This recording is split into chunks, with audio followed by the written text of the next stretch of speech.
రెండు రాష్ట్రంలో. ఇతను HB/night అలాగే ఈ రాబరీ కేసెస్లో ఇన్వాల్వ్ ఉన్నాడు. ఇప్పుడు వరకు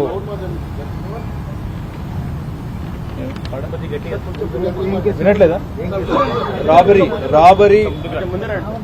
రాబరీ మరియు ఈ HB/night ఈ కేసెస్లో ఇన్వాల్వ్ అయ్యాడు. ఇతను చిత్తూరు జిల్లాకి చెందినవాడు. ఇక్కడ హైదరాబాద్ చుట్టూ ప్రదేశంలో సైబరాబాద్, రాచకొండ చుట్టూ ఈ 3 కమిషనరేట్లో దాదాపు 16 కేసెస్లో ఇన్వాల్వ్ ఉన్నాడు. సో అతను అదుపులోకి తీసుకున్నాక అతని దగ్గర 2 weapons అండ్ 23 rounds సీజ్ చేయడం జరిగింది. దీంట్లో 2 rounds మన మీదే అంటే పోలీస్ టీం మీదే కాల్చాడు. సో ముగ్గురు వెంకటరెడ్డి అలాగే ఇంకిద్దరు గ్రేట్ వ్యాలియంట్ యాక్ట్ చేసి అతన్ని పట్టుకోవడం జరిగింది. Thank you. మాదాపూర్ జోన్లో లేదు కానీ నార్సింగి, రాజేంద్ర నగర్ అతని కేసెస్లో ఉన్నాయి. రెండు ఒకటి తగిలింది.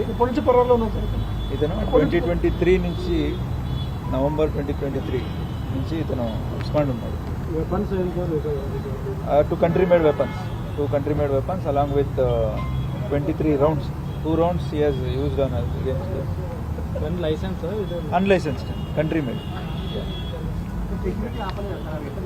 లేదు, వాళ్ళ సెక్యూరిటీ అంత దూరం వరకు వెళ్ళలేదు. ఆ ఎన్ రూట్లోనే అతను అక్కడ ఉన్నాడు. పబ్బులోకి అనుమతించేటప్పుడు లోపలికి సెక్యూరిటీ ఏం చెక్ చేయాలి? పబ్బు లోపల వెళ్ళలేదు, అతను బయట ఉన్నాడు. సో బయట అక్కడ మన వాళ్ళకి ఇన్ఫర్మేషన్ వచ్చాగానే అతను ఇంకా లోపల వెళ్ళకుండా బయటనే ఉన్నాడు. మా వాళ్ళు అక్కడి వరకు వెళ్ళి అక్కడ పడుకోవడం జరిగింది.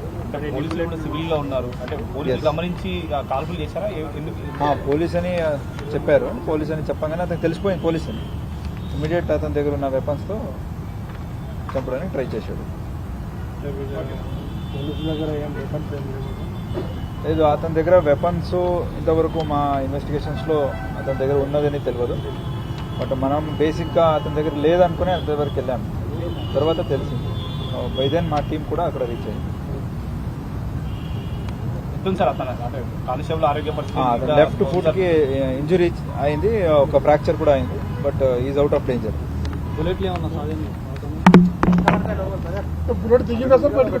లోపల దిగి బయటకు వచ్చేసి. ఎన్ని కేసులు ఉంటాయి సార్ ఇప్పుడు? దాదాపు 75 to 80 ఉన్నాయి ఈ 2 రాష్ట్రాలు కలిపి. ఇప్పుడు ప్రస్తుతానికి మనకు తెలిసింది, ఇంకా వెతుకుతున్నాము. సో మన చుట్టూ ప్రదేశంలో 16 వరకు కన్ఫర్మ్డ్. జైలుకి వెళ్ళాడు, ఇంతకుముందు జైలుకి వెళ్ళాడు. అక్కడి నుంచి బయటకు వచ్చి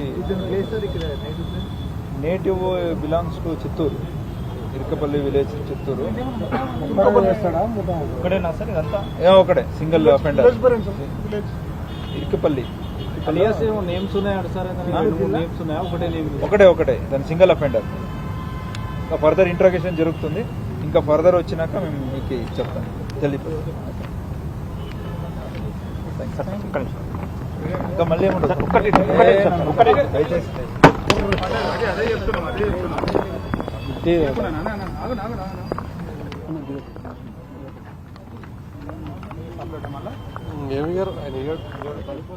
చెప్పాను కదా.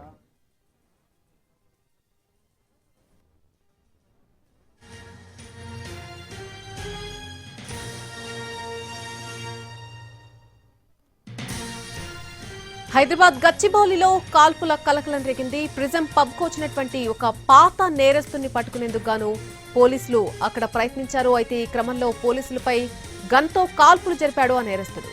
2 రౌండ్లు ఫైరింగ్ చేశాడు. ఈ ఘటనలో కానిస్టేబుల్ వెంకట్రామిరెడ్డి గాయపడ్డారు. అతని కాల్లోకి బుల్లెట్ దూసుకెళ్లింది. గాయపడ్డ కానిస్టేబుల్ ను హాస్పిటల్ కు తరలించారు. అయితే ప్రిజం పబ్ లో దొంగ ఉన్నట్టుగా సైబరాబాద్ సిసిఎస్ పోలీసులకు సమాచారం రావడంతో అతన్ని పట్టుకునేందుకు అక్కడికి వెళ్లారు.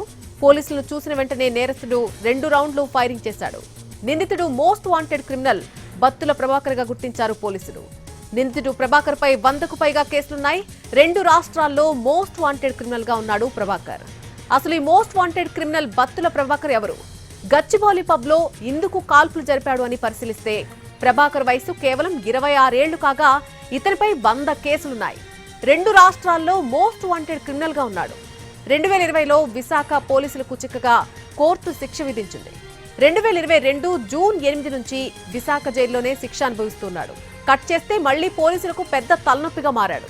అనకాపల్లి కోర్టుకు వాయిదా కోసం వెళ్లి తిరిగి సెంట్రల్ జైలుకు తీసుకొచ్చిన ఎస్కాట్ పోలీసుల కన్నుగప్పి పరారైపోయాడు. చిత్తూరు జిల్లా వడ్డిపల్లి గ్రామానికి చెందినటువంటి ఈ బత్తుల ప్రభాకర్ 2 రాష్ట్రాల్లో 100కు పైగా చోరీ కేసుల్లో నిందితుడు. చిత్తూరు జిల్లాతో పాటు విశాఖ, పశ్చిమ గోదావరి జిల్లాల్లో తాళాలు వేసి ఉన్నటువంటి ఇళ్లలో చోరీలకు పాల్పడ్డాడు.